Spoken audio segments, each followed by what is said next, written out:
നമസ്കാരം. കഴിഞ്ഞ ദിവസം നമ്മളൊരു ഇന്റർവ്യൂവിൽ നമ്മൾ കാണുകയുണ്ടായി. സമ്പത്തിലേക്കുള്ള 5 സ്റ്റെപ്പുകൾ അല്ലെങ്കിൽ 5 സ്റ്റെയർ കേസസ്. ഈ ഒരു 5 സ്റ്റെയർ കേസസ് മനസ്സിലാവുന്നത് ആധുനിക യുഗത്തിലാണ്. അപ്പോൾ ഒരുപാട് പേര് നമ്മളോട് റിക്വസ്റ്റ് ചെയ്യുകയുണ്ടായി. ഈ ഒരു 5 സ്റ്റെയർ കേസസും ആധുനിക യുഗത്തിന് മനസ്സിലാവുന്നത് പോലെ തന്നെ ഈ ഒരു പുരാണ കാലങ്ങളിലുള്ള അല്ലെങ്കിൽ പുരാണ കാലങ്ങളിലുള്ളതുമായി ഒന്ന് ബന്ധിപ്പിക്കുകയാണെങ്കിൽ ഓൾഡ് ജനറേഷൻ എന്ന് വിളിക്കപ്പെടുന്നവർക്കും കുറച്ചും കൂടെ സിമ്പിളായിട്ട് മനസ്സിലാവില്ലേ എന്നുള്ളൊരു ചോദ്യം.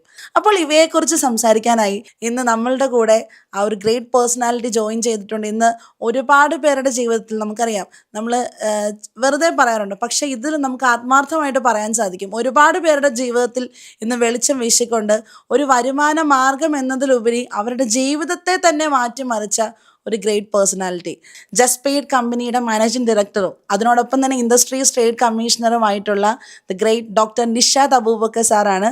സോ വളരെയധികം സ്നേഹത്തോടെ സ്വാഗതം ചെയ്യുന്നു Nishad sir for the program. നമസ്കാരം. യെസ്, നമസ്കാരം സാർ. നമ്മൾ ഈ പറഞ്ഞതുപോലെ തന്നെ ആ 5 സ്റ്റെയർ കേസിനെ കുറിച്ച് സാറ് പറഞ്ഞിരുന്നു. നമുക്കത് മനസ്സിലാകുന്നുണ്ട്. അപ്പം ഞാൻ എവിടെയോ വായിച്ചിട്ടുണ്ട്, ചന്ദ്രഗുപ്ത മൗര്യനെ രാജാവും അവിടെ നിന്ന് ചക്രവർത്തിയുമാക്കിയ ഒരാളെ കുറിച്ച്, ചാണക്യൻ. അപ്പോൾ അതിലും ഇതുപോലെ തന്നെ സമ്പന്നനാകാൻ വേണ്ടിയിട്ടുള്ള കുറേ കാര്യങ്ങൾ പറഞ്ഞിട്ടുണ്ട്. അപ്പോൾ സാറിൻ്റെ ആ ഇൻ്റർവ്യൂ കണ്ടപ്പോൾ എനിക്ക് തോന്നിയത് ഇതും ഈ ചാണക്യ തന്ത്രങ്ങളും തമ്മിലൊന്ന് കണക്റ്റഡ് ആണല്ലോ എന്നാണ്. ഇപ്പൊ പറഞ്ഞതുപോലെ ഈ ന്യൂജൻ തലമുറയ്ക്കും അതുപോലെ പഴയ തലമുറയ്ക്കും ഇത് മനസ്സിലാകുന്ന രീതിയിൽ ഇത് എങ്ങനെയാണ് കണക്ട് ചെയ്യുന്നത് ഒന്ന് വിശദമായിട്ട് പറഞ്ഞു തന്നാൽ നന്നായിരുന്നു. ഈ സമ്പന്നനാവാനായിട്ട് പുരാതന കാലത്തും ആധുനിക കാലത്തും സ്റ്റെപ്പെല്ലാം സെയിം തന്നെയാണ്. പക്ഷെ അതിൽ കുറച്ച് ടെക്നോളജിയും കൂടെ ആഡ് ചെയ്തിട്ടുള്ളൂ നമ്മളിപ്പോൾ ഈ ആധുനിക കാലത്ത് എന്ന് പറയുമ്പോൾ. ഇപ്പോൾ ജയശ്രീ പറഞ്ഞ പോലെ തന്നെ പണ്ട് ഈ ചാണക്യ തന്ത്രങ്ങൾ, ഓരോ രാജാക്കന്മാർക്കും അവരുടെ രാജകീയ സദസ്സിൽ ഉപദേശകന്മാരുണ്ടായിരുന്നു. പറയണത് ഉപദേശം, അതായത് ഈ ഉപദേശങ്ങൾ കേട്ട് ഓരോ സ്റ്റെപ്പ് എടുക്കുന്നവർക്കുള്ളതാണ് വിജയം എന്ന് പറയുന്നത്. ചാണക്യ തന്ത്രത്തിൽ പറയുന്ന ഒരു കാര്യം, ചന്ദ്രഗുപ്ത മൗര്യൻ ഒന്നുമല്ലാത്തൊരു സമയത്ത് ഉപദേശങ്ങളിലൂടെ അദ്ദേഹത്തെ രാജാവാക്കുകയും അതിനുശേഷം പല സ്റ്റെപ്പ് എടുത്ത് ചക്രവർത്തിയാക്കുകയും ചെയ്തൊരു കഥയല്ലാതെ പുരാണങ്ങളിൽ പ്രതിപാദിക്കുന്ന ഒരു കാര്യം തന്നെയാണ്. ഉപദേശങ്ങൾ 7 എണ്ണം കണ്ടുണ്ടായാലും ഓക്കെ, അതിലേക്ക് ഓർമ്മയുള്ള കുറച്ച് നമുക്കൊന്ന് ഡിസ്കസ് ചെയ്യാട്ടോ. അതിലാദ്യത്തെ പറയണമെന്ന് വെച്ചാൽ കഠിനാധ്വാനം ചെയ്യണം സമ്പന്നനാവാൻ, പക്ഷേ ആ രീതി വ്യത്യസ്തമാവണം. ക്ലിയർ ആയോ? അതായത് കഠിനാധ്വാനം നമ്മൾ ചെയ്യണം, എങ്കിൽ അത് വ്യത്യസ്തമായ രീതിയിലാവണം. ആളുകളൊക്കെ കഠിനാധ്വാനം ചെയ്യുന്നത് ശാരീരികമായിട്ടാണ്, പക്ഷെ ആ രീതി വ്യത്യസ്തമാകണമെന്ന് പറഞ്ഞാൽ എന്താണ് സാർ ഉദ്ദേശിക്കുന്നത്? അതായത് ഇപ്പോ നമ്മുടെ കഴുത നമുക്കറിയാലോ, കഴുത അധ്വാനിക്കുന്നു, രാവും പകലും ഭാരം ചുമക്കുന്നു. ഇതേപോലെ തന്നെ ചില മനുഷ്യന്മാരുണ്ട് കഴുതയെ പോലെ അധ്വാനിക്കുന്നവരും. ഇങ്ങനെ അധ്വാനിച്ചാൽ നമുക്ക് ജീവിതത്തിൽ രക്ഷപ്പെടാൻ പറ്റില്ല, സമ്പന്നാവാൻ പറ്റില്ല. കഴുതയെപ്പോലെ അധ്വാനിക്കരുത്, എങ്കിലോ ആ രീതി വ്യത്യസ്തമാണെന്നാണ് പറയണത്. നിങ്ങളും പലയിടത്തും കേട്ടിട്ടുണ്ടാവും ഈ സമ്പന്നാവാൻ വേണ്ടി വ്യത്യസ്തമായിട്ട് എങ്ങനെ ചെയ്യാമെന്ന്. ഒന്ന് നിങ്ങൾക്കറിയാവുന്ന നോളജ് ഒന്ന് നിങ്ങളൊന്ന് എക്സ്പ്ലെയിൻ ചെയ്യും. അതായത് ഇപ്പോ സമ്പന്നനാവണം എന്നുണ്ടെങ്കിൽ സാറ് പറഞ്ഞ പോലെ ചില ആളുകൾ പറയുന്നത് കേട്ടിട്ടുണ്ട്, ഞാൻ കഷ്ടപ്പെട്ട്. പക്ഷെ അങ്ങനെ ഒരു കഷ്ടപ്പെട്ട് കഴിഞ്ഞാൽ നമ്മളുടെ ആരോഗ്യം അവിടെ നശിക്കുന്നുണ്ട്, അതൊന്നും ആരും ശ്രദ്ധിക്കുന്നില്ല. പക്ഷേ ഈ കഠിനാധ്വാനം എന്ന് പറയുമ്പോൾ പൊതുവെ ഇപ്പൊ ന്യൂജൻ ആളുകൾ ചിന്തിക്കുന്നതെന്ന് പറഞ്ഞിട്ടുണ്ടെങ്കിൽ അവര് അധികം ശാരീരികമായിട്ട് എഫേർട്ട് എടുക്കാൻ ആഗ്രഹിക്കുന്നവരല്ല, അവര് ബുദ്ധിയാണ് ഉപയോഗിക്കുന്നത്. അപ്പൊ ഇപ്പൊ ടെക്നോളജി യൂസ് ചെയ്തുകൊണ്ട് നല്ല രീതിയിൽ ഇൻകം ക്രിയേറ്റ് ചെയ്യുന്നവരൊക്കെ ഉണ്ട്. സാർ ഉദ്ദേശിച്ചത് അങ്ങനെയാണോ? തീർച്ചയായിട്ടും. ഇപ്പൊ ഞാനിപ്പോ എൻ്റെ ഓർഗനൈസേഷനിൽ ഇപ്പോൾ ഏകദേശം 1000 പേരോളം പ്രവർത്തിക്കുന്നുണ്ട്. ഇവർക്ക് എല്ലാവർക്കും കൊടുത്തേക്കുന്ന ഒരു അഡ്വൈസ് എന്ന് വെച്ചാൽ 2026 ഒരുപാട് വർഷങ്ങൾ നമ്മുടെ ലൈഫിൽ വന്നു പോയിട്ടുണ്ട്. പക്ഷെ 2020 ഒരൊറ്റ കൊല്ലം മതി സമ്പന്നാവാൻ, ഒരൊറ്റ വർഷം മതി. പക്ഷേ ആ ഒരു വർഷം കൊണ്ട് സമ്പന്നാവണമെങ്കിൽ അതിൽ നമുക്ക് 3 ക്ലാരിറ്റി നമ്മൾ കൊണ്ടുവരേണ്ടതുണ്ട്. ഇപ്പോൾ കഴിഞ്ഞ വർഷമൊക്കെ നിങ്ങൾക്ക് ഇത് ഉണ്ടായിട്ടുണ്ടോന്ന് അറിയില്ല. കാരണം ഇത്തരത്തിലൊരു ക്ലാരിറ്റി ഉണ്ടായിരുന്നെങ്കിൽ നിങ്ങളിപ്പോൾ സമ്പന്നരായി മാറിയേനെ. അപ്പം അതിൽ പറയുന്ന 3 ക്ലാരിറ്റിയാണ്. ഒന്നാമത്തെ പറയണത് വിഷൻ ക്ലാരിറ്റി എന്നാ പറയാം. ജനുവരി 1 അങ്ങോട്ട് 365 ദിവസം, ഡിസംബർ 31 വരെ ഈ 2026 എന്താണ് നിങ്ങൾക്ക് വേണ്ടത് അല്ലേ? ഇതിനെക്കുറിച്ച് നമ്മൾ ആരും ചിന്തിക്കാറില്ല. അപ്പം ഇതിൽ പറയുമ്പോൾ ഇപ്പോൾ ലോ ഓഫ് അട്രാക്ഷൻ കേട്ടിട്ടുണ്ട്. എന്താണ് കേട്ടിട്ടുണ്ടോ? തീർച്ചയായിട്ടും കേട്ടിട്ടുണ്ട്. കാരണം നമ്മൾ എന്തെങ്കിലും ഒരു കാര്യം അതിയായിട്ട് ആഗ്രഹിച്ചു കഴിഞ്ഞാൽ അത് പ്രകൃതി പോലും നമുക്ക് അത് നേടിത്തരാനായിട്ട് ഗൂഢാലോചന ചെയ്ത് പൗലോ കൊയ്ലോ പറഞ്ഞൊരു വേർഡ്. കുറച്ചും കൂടെ സിമ്പിൾ ആയിട്ട് പറഞ്ഞാൽ സമാനമായതിലേക്ക് ആകർഷിക്കപ്പെടുന്നു. തീർച്ചയായിട്ടും അല്ലെ. എന്താണ് സമാനമായെന്ന് വെച്ച് കഴിഞ്ഞാൽ, ഇപ്പോൾ നമ്മുടെ വീട്ടിൽ പൂന്തോട്ടമുണ്ട്. ഈ പൂന്തോട്ടത്തിലേക്ക് തേൻ നുകരാൻ വേണ്ടി ആരാ വരിക? പൂമ്പാറ്റ. പൂമ്പാറ്റയാണ്. ഇതേ സമയം നമ്മൾ ചാണകക്കുഴി നേട്ടിട്ടില്ലേ, അവിടേക്ക് പൂമ്പാറ്റ ചെല്ലോ? ഒരിക്കലില്ല. അവിടുത്തെ ഗസ്റ്റുകൾ ആരൊക്കെ? ഈച്ച, പാറ്റ, അതുപോലുള്ള തേള് ജീവികള്. അല്ലെ, വണ്ടുകൾ, പ്രാണികളൊക്കെ അല്ലെ, കൊതു അല്ലെ, ഇങ്ങനത്തെ സാധനങ്ങളൊക്കെയാണ്. അപ്പൊ പറയുന്നത് സമാനമായതിലേക്ക് സമാനമായത് ആകർഷിക്കപ്പെടുന്നു. അപ്പൊ എന്തുകൊണ്ട് നമ്മൾ സമ്പന്നരായില്ല എന്ന് ചോദിച്ചാൽ നമ്മൾ അതിനെക്കുറിച്ച് ചിന്തിക്കുന്നില്ല. പറയേണ്ടത് നിങ്ങളുടെ ക്ലാരിറ്റി ഉണ്ടായിരിക്കണം. 2026 നിങ്ങൾക്ക് എന്ത് വേണം, ഇതിന് വ്യക്തമായ ക്ലാരിറ്റി ഉണ്ടെങ്കിൽ അത് നമ്മളിലേക്ക് ആകർഷിക്കപ്പെടും. ആ വെറുതെ ഇരുന്ന് ചിന്ത ഉണ്ടായാൽ മാത്രം പോരാ, അതിൽ ഈ ക്ലാരിറ്റി ഉണ്ടായിക്കഴിഞ്ഞാൽ, ഇപ്പോൾ ലിൻഡു ആൻഡ് ജയശ്രീ എന്തായിരുന്നു ഈ വർഷത്തെ ക്ലാരിറ്റി? തീർച്ചയായും സാർ, ക്ലാരിറ്റി എന്ന് പറയുമ്പം നമ്മളുടെയൊക്കെ ഒരു ആഗ്രഹം, അതായത് ഇപ്പം പഠിച്ചാലും ജോലി എന്ന് പറയുന്നതിൽ നമുക്ക് ഒരു വലിയ വരുമാനം ക്രിയേറ്റ് ചെയ്യാൻ പറ്റാത്തൊരു മേഖലയാണ്, അല്ലെങ്കിൽ ഒരു സമയമാണ്. സാറ് കഴിഞ്ഞ പ്രാവശ്യം പഠിപ്പിച്ചത് സെല്ലിംഗ് ടൈം, അതിലൊരു നിശ്ചിത വരുമാനം മാത്രമേ ഉള്ളൂ. അപ്പോൾ അതിൽ നിന്ന് ഒരു ആയിരങ്ങൾ എന്നുള്ളത് മാറി 1,00,000 രൂപയെങ്കിലും ഒരു മാസ വരുമാനം മേടിക്കണം എന്നുള്ളതാണ് 2026 ഞാൻ തീരുമാനം ഉറപ്പിച്ചത്. കാരണം സാറ് കഴിഞ്ഞ പ്രാവശ്യം പറഞ്ഞപ്പോൾ എനിക്ക് മനസ്സിലായി, ഇങ്ങനെ പോയിട്ട് കാര്യമില്ല, കുറച്ചുകൂടെ മുന്നോട്ട് പോയെങ്കിൽ മാത്രമേ നമുക്ക് എന്തെങ്കിലുമൊക്കെ എത്തിച്ചേരാൻ സാധിക്കൂ എന്ന് പറഞ്ഞതുകൊണ്ട് 1,00,000 രൂപയെങ്കിലും ഒരു മാസ വരുമാനം വേണമെന്നുള്ളത് തീരുമാനമെടുക്കാനായിട്ട് എനിക്ക് ഈ പ്രാവശ്യം സാധിച്ചിട്ടുണ്ട് സാർ. അത് വ്യക്തമായ ക്ലാരിറ്റി തന്നെയാണ്. Yes. അല്ലേ? ഞാൻ പറയും അത് പോരാ, കുറച്ചും കൂടെ ഒന്ന് മാറി ചിന്തിക്കാം. കാരണം എന്ന് വെച്ച് കഴിഞ്ഞാൽ, ഇപ്പോൾ നമ്മളുടെ ഓരോ കാര്യത്തിലും നമ്മളുടെ ഈ സമ്പത്ത് നേടിത്തരുന്നത് നമ്മുടെ എക്സ്പേർട്ടാണ്. നമ്മൾ ഏത് കാര്യത്തിലാണ് എക്സ്പേർട്ട് ആവുന്നത് അതിനനുസരിച്ച് നമുക്ക് വരുമാനത്തിലും വ്യത്യാസം വരും. നമ്മളെ ബ്രൂസിലിയാണ് പറഞ്ഞിട്ട് ഒരു ഡയലോഗ് ഉണ്ട്, 1000 തവണ വിദ്യ അഭ്യസിച്ചോ എനിക്ക് പേടിയില്ല, അതേസമയം ഒരു വിദ്യ തന്നെ 1000 തവണ അഭ്യസിച്ചോ എനിക്ക് പേടിയാണ്. ഇതേപോലെ തന്നെ നിങ്ങളിപ്പോൾ ഒരു പ്രസ്ഥാനത്തിൽ 3 വർഷത്തിന് മേലെ നിങ്ങൾ ഓൾറെഡി എക്സ്പേർട്ടായി. അപ്പം നിങ്ങൾക്ക് എന്ത് ചെയ്യാം, ഈ 1,00,000 രൂപ എന്നുള്ള വളരെ കുറഞ്ഞൊരു ഫിഗറാണ്. നിങ്ങൾക്ക് വേണമെങ്കിൽ 10 ലക്ഷം രൂപ വരെ പെർ മന്ത് ഏൺ ചെയ്യാനുള്ള ഒരു കാപ്പബിലിറ്റി ഇപ്പോൾ നിങ്ങൾ സ്വന്തമാക്കി കഴിഞ്ഞു. ഓക്കെ, അപ്പം ഇനി എന്ത് വേണം? ക്ലാരിറ്റി. എൻ്റെ അഭിപ്രായത്തിൽ അത് 10 ലക്ഷത്തിൽ കൊടുത്തോളൂ. ഓക്കെ, അപ്പം ഈ 10 ലക്ഷത്തിൽ കൊടുത്താൽ ക്ലാരിറ്റി ഓക്കെ. അപ്പം എന്തായി? 10 ലക്ഷം രൂപ പെർ മന്ത് വാങ്ങാനായിട്ട് നിങ്ങൾ മാനസികമായിട്ട് തയ്യാറെടുക്കുക.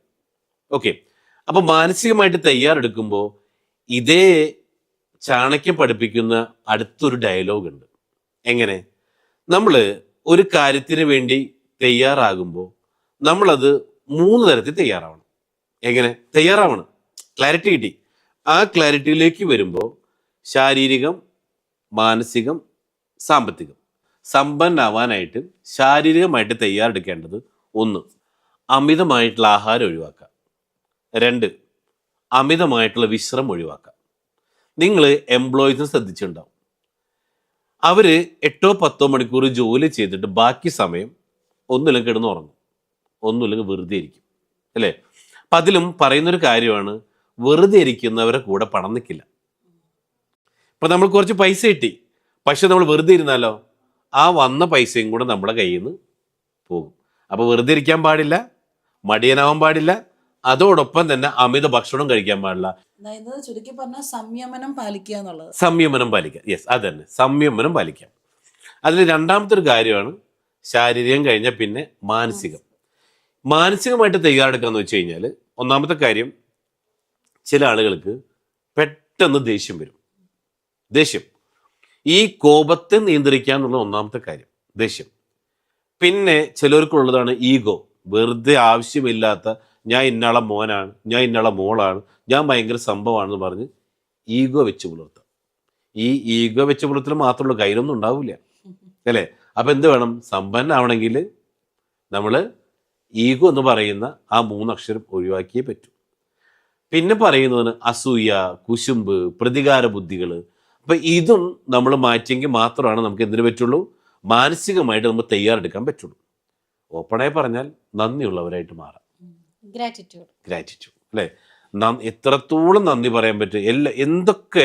ആരൊക്കെ എന്തൊക്കെ പറഞ്ഞാലും നമ്മൾ അതിനൊന്നും പ്രതികരിക്കാതെ എല്ലാത്തിനോടും നന്ദി പറയുന്ന മനുഷ്യനായിട്ട് നമ്മൾ മാറണം. പണ്ട് ഗാന്ധിജി പറഞ്ഞ പോലെ ഒരു മുഖത്തടിച്ച മറ്റേ കാരണം കാണിച്ചു കൊടുക്കണം. അതിലേക്ക് വരുമ്പോഴാണ് നമുക്ക് സക്സസ് ആവാൻ പറ്റുള്ളൂ. എന്ന് വെച്ചാൽ അടികൊള്ളാൻ പോകാനല്ല പറഞ്ഞു.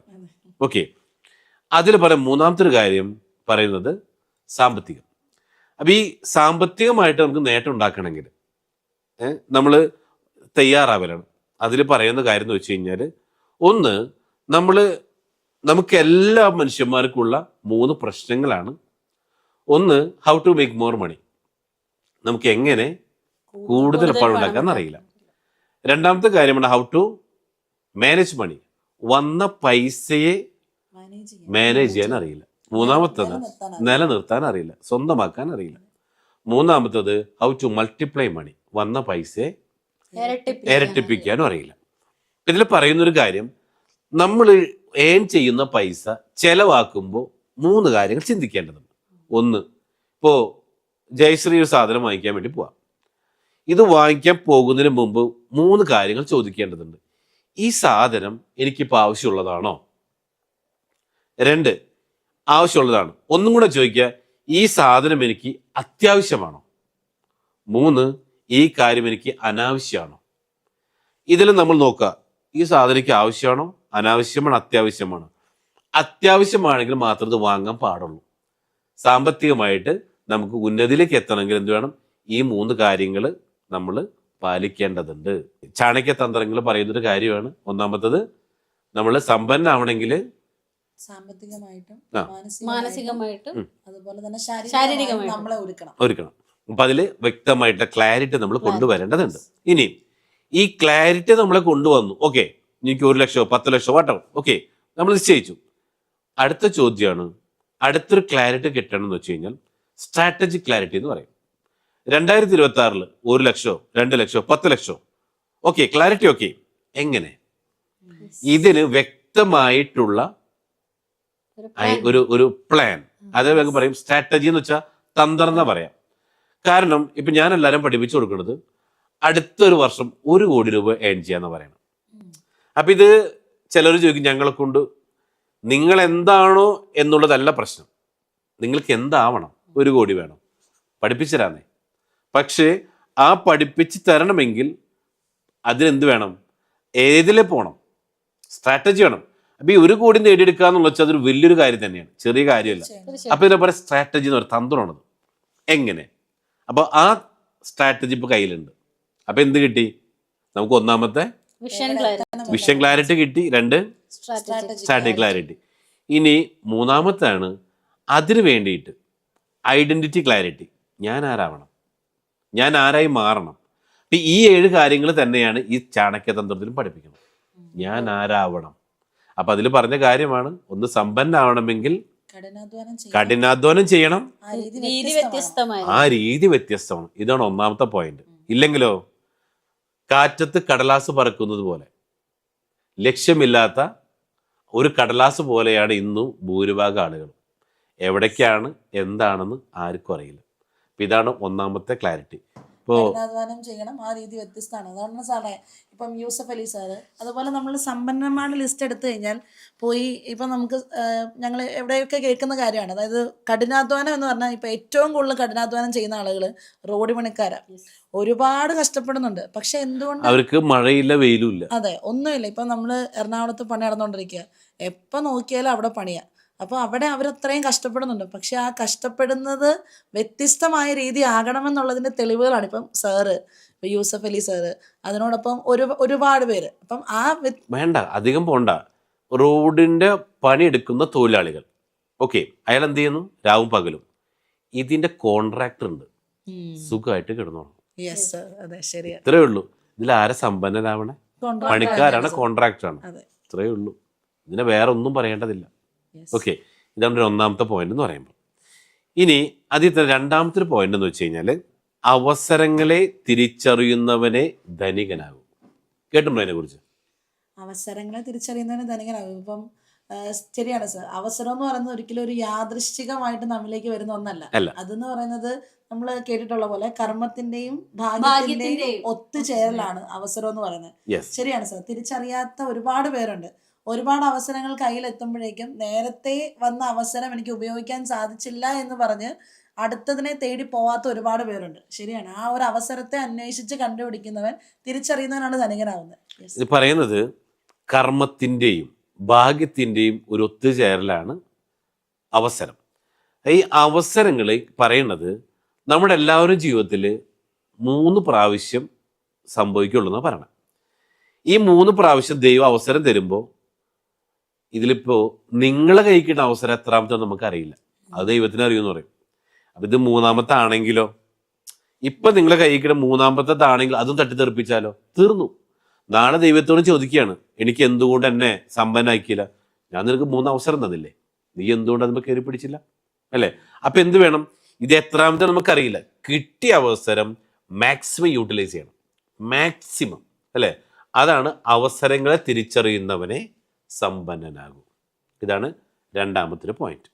ആദ്യത്തേത് കഠിനാധ്വാനം ചെയ്യണം, അത് വ്യത്യസ്തമായ രീതിയിലായിരിക്കണം. രണ്ടാമത്തത് അവസരങ്ങളെ തിരിച്ചറിയുന്നവനാണേ ധനികനാവുകയുള്ളൂ. പിന്നെ ഓപ്പോസിറ്റ് പറയാം, സമ്പന്നാവാത്ത ഒരാള്, അയാൾ കഠിനാധ്വാനം ചെയ്യുന്നു, അവസരങ്ങൾ തേടി പോകുന്നില്ല, വന്ന ആളും കിട്ടിയ പൈസ, ഇതുകൊണ്ടാണ് അവർ സമ്പന്നാവാൻ മാറാത്തത്.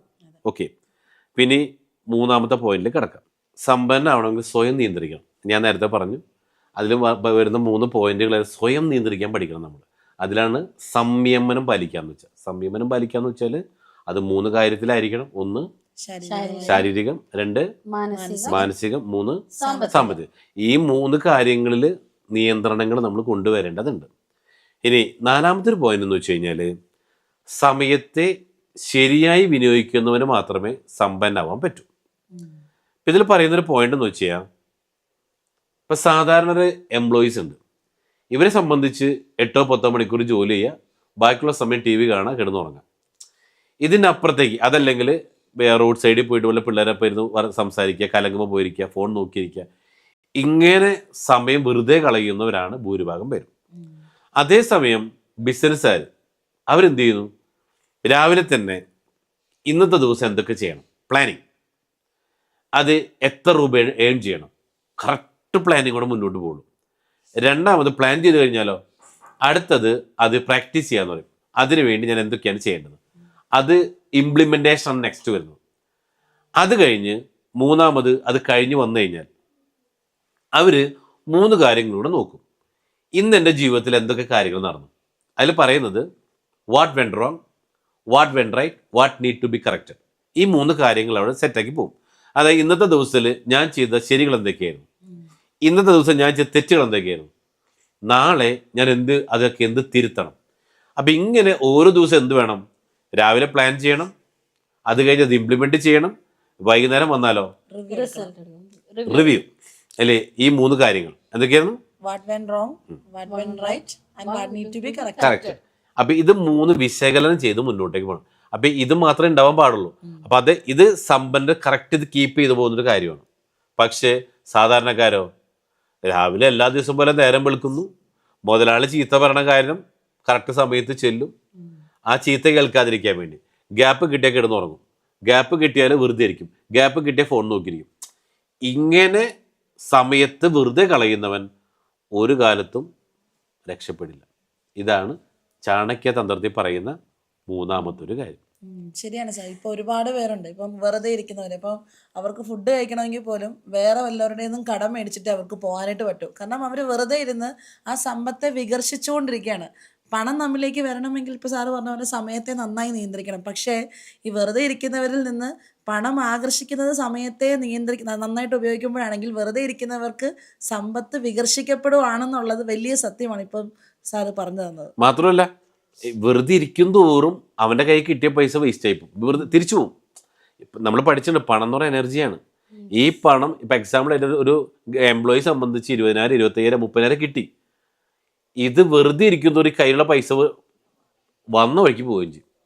അപ്പം ഇത് കൂടുതൽ ഉണ്ടാക്കണമെങ്കിൽ എപ്പോഴും ആക്റ്റീവായിരിക്കാം, എപ്പോഴും അങ്ങനെ പവർ അടിച്ച്. അതുകൊണ്ടാണല്ലേ സാറ് പണ്ട് പറഞ്ഞിട്ടുള്ളത് മണി ലവ്സ് എനർജി എന്നുള്ളത്. തീർച്ചയായിട്ടും അത് നമ്മൾ പഠിച്ചിട്ടുണ്ട്. മണി ലോസിൽ പറയുന്നൊരു 9 നിയമങ്ങൾ പണത്തെക്കുറിച്ച് പഠിച്ചപ്പോൾ അതിൽ പറയുന്നൊരു കാര്യമാണ് മണി ലവ്സ് എനർജി. പണം ഇഷ്ടപ്പെടുന്നത് എനർജി ഉള്ളവരെ കൂടെ നിൽക്കാനേ പണം ഇഷ്ടപ്പെടും. എപ്പോഴും എന്താ പറയുക, 100 നിൽക്കണം. അതും ചാണക്യതന്ത്രത്തിൽ പറഞ്ഞൊരു കാര്യമാണ്. ഓക്കെ, അപ്പം ഇതിൽ 4ാമത്തെ ഒരു കാര്യം പറയണത്, പണം ഏൺ ചെയ്താൽ മാത്രം പോരാ, ആ പണത്തെ സ്വന്തമാക്കാൻ പഠിക്കണം. കേട്ടിട്ടുണ്ടോ അത്? അതായത് സമ്പത്ത് എന്ന് പറയുന്നത് നമുക്ക് ഉണ്ടാകണമെങ്കിൽ നമ്മളുടെ കയ്യിൽ വരുന്ന പണത്തെ നിലനിർത്തുക, അതിനെ സ്വന്തമാക്കുക. അതെ, അപ്പോൾ അതിനെ സ്വന്തമാക്കാൻ പഠിക്കണം. അപ്പോൾ സ്വന്തമാക്കാൻ പഠിക്കണം എന്ന് വെച്ചാൽ എങ്ങനെ, ആ പണത്തെ ഇപ്പോൾ ഞാൻ എല്ലാവർക്കും പഠിപ്പിച്ചു കൊടുക്കുന്ന ഒരു മെത്തേഡ് ഉണ്ട്, മണി തിയറി എന്ന് പറയുന്നത്. മേക്ക് മണി, ഇൻവെസ്റ്റ് മണി, സ്പെൻഡ് മണി.